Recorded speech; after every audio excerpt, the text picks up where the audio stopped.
இன்று அவருடைய சத்தம் எழுதியவர் சகோதரர் சகரியா புனேன் அவர்கள். நாள் ஜனவரி 31.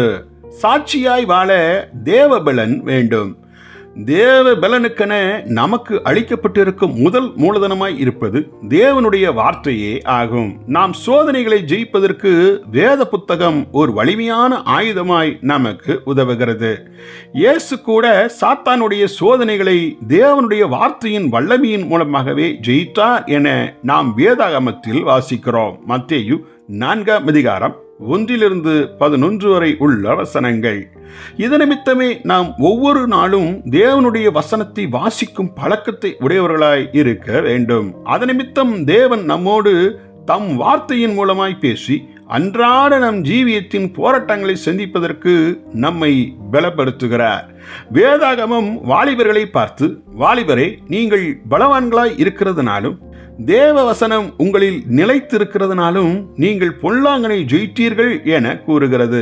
1 யோவான் 2:14 தேவ பலனுக்கு என நமக்கு அளிக்கப்பட்டிருக்கும் இரண்டாவது மூலதனமாய் இருப்பது நமக்குள் வந்து வாசமாயிருக்கும் பரிசுத்த ஆவியாகிய தேவனே ஆவார். நம்முடன் தினமும் பேசவும், வாழ்க்கை போராட்டங்களுக்குரிய பலனை தரவும், கிறிஸ்துவின் அடிச்சுவடுகளை பின்பற்றும் சீசர்களாய் வாழ்வதற்கு உதவி செய்யவும் பரிசுத்த ஆவியானவர் நமக்குள் நிரந்தரமாய் தங்கி வாழ விரும்புகிறார். எனவேதான் பரிசுத்த ஆவியினால் நம்மை தொடர்ச்சியாய் நிரப்பும்படி நாம் தேவனிடம் கேட்க வேண்டும்.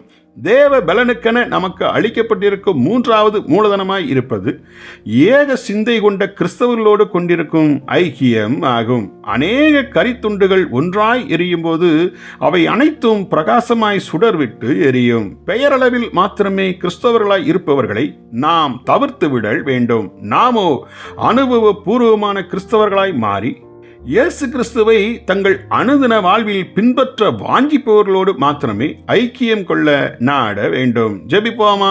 அன்பின் பிதாவே, நாங்கள் உமக்கு சாட்சியாய் வாழ்ந்திட அருளி தந்த மூலதனங்களுக்கு நன்றி. அவைகளை பற்றி கொண்டு உமக்கென்று சுடர்விட அருள் புரியும். இயேசுவின் நாமத்தில் ஆமென்.